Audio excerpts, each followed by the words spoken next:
on the Lancashire coastline. It's getting a grand design style makeover. The watchtower at Rossall Point has been used for many years as a lookout point to spot people in difficulties out at sea. But time and all that salt has taken its toll, and it's seen better days. Now, though, it's going to be spruced up. And our reporter, Paul O'Gorman, is live there this morning. Morning, Paul. Yes, good morning, Graham. You may know the watchtower, a little white building that faces out to sea here on the coast, just sort of south of Fleetwood. It, I think I'm right in saying, used to be used by the Coast Guard sort of many years ago, but then it was sort of closed down because, you know, there was no use for it, the way they did things like that changed. And then a group of volunteers took it over because they realised that, you know, there was a valuable job to be done. But the conditions here that go inside are fairly primitive, to be honest. There's no running water for a start. In fact, we featured the problems that causes on BBC Radio Lancashire some time ago. And there's no heating here. And as you might be able to hear, to get to the top floor, which is where the observation deck is, you've got to climb up this ladder. Hang on. I've made it. Right, I'm at the top now, Graham. With me is Ken Harkin and John Bradford, who are two of the volunteers who run the state. I'm shouting, Ken. You look shattered, yeah. I tell you what, yeah, I'm younger than you, and you guys are up and down here every day. Tell me about the service that you provide from here, because it is voluntary, isn't it? It's just completely voluntary, and we provide a service where we're keeping our eyes out for the public, basically, who are maybe out in danger on the bay, and also for fishermen, small boats, things like that. And how often does something happen? Because, I mean, at the moment, a couple of people walking past with the dogs, I'm looking out on the sands. Actually, there are a few people out there, I don't know on the sands. But I know, John, that your service was just in August proved to be absolutely vital, didn't it? In fact, there's a note in the visitors book here. Just tell us about it. In August the 15th, a family of 7 walked out to buy a light, and the tide was coming in, and eventually they got stuck. And we were members of the station were on duty and noticed this happening, informed the Coast Guard, which is our duty to inform them, and the Coast Guard then got the inshore lifeboat.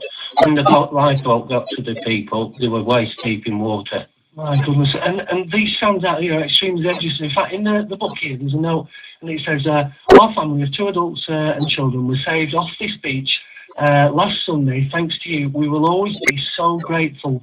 A terrible time, but for your help and support, you'll never be forgotten, Donegal. And I suppose really that's just one instance, and it just, you know, it makes you realise how valuable the service is. So now you're going to have, well, we've described it as a refurbishment, but it's even more than that, isn't it? Because you're going to get a new tower. Yeah, completely new tower. It's going to be an all singing, all dancing tower. It's not just for us. There's going to be facilities for bird watchers and also for the public. When the rangers can open the observation platform, which will be on the roof. And we're talking about sort of grand designs, and it does look fantastic, doesn't it? Amazing design. It's a sloping design, like the Leaning Tower of Fleetwood, if you like, and heading out into the wind, leaning into the wind, northerly wind. So. And how do you feel about it? Because I know up here you've had to, well, as we've shown, battle against the elements. There's no heating in here. These windows. They're actually plastic, aren't they? Plastic, yeah. We've had plastic because they were vandalised in the early days, and we had to put plastic in, which is no good for looking out to binoculars and that. So we need the windows open, which is not going to use it to keep warm in winter. No, the wind absolutely blows through. So your new tower will be heated. You'd have running water as well. Yeah, I mean, there's basic here to say the least. This puts a whole new meaning to basic, doesn't it? So yeah, running water will be an absolute bonus. You know, I mean, when it rains, we can flush the toilet. When it doesn't, we can't.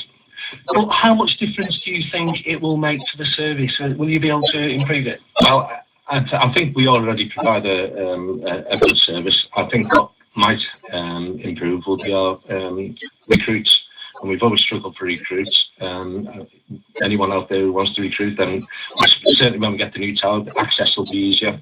To be honest though, John, I'm not surprised you struggle for recruits because, I mean, you know, there must be only a handful of people who make it up that ladder. It's very tall. You struggled, Paul, didn't you? I did, yeah. Yes. Well, not from the on either. Well, the ladders is 14 foot high, so you got you get up there. We do have people coming to be members, and they can't get up the ladder. Yeah. Where the new station will have proper stairs going up, and they'll be able to get up there. Wonderful, wonderful. It's good stuff. It sounds great. When do you expect to see it in place, and how much will it cost? Well, the plans are to start sometime in March, April, I believe, and we're hoping to move in September. What of the old tower though? This one is going to be half demolished, and the bottom floor is going to be used for disabled toilets and storage for the wire. Will you be sad to see it go, really? No, not at all. Not at all. They'll be very happy to sentiment there. move out of there. Thank you, Paul. Paul O'Gorman live at the tower in Rossall for us this morning. It's going to be tarted up.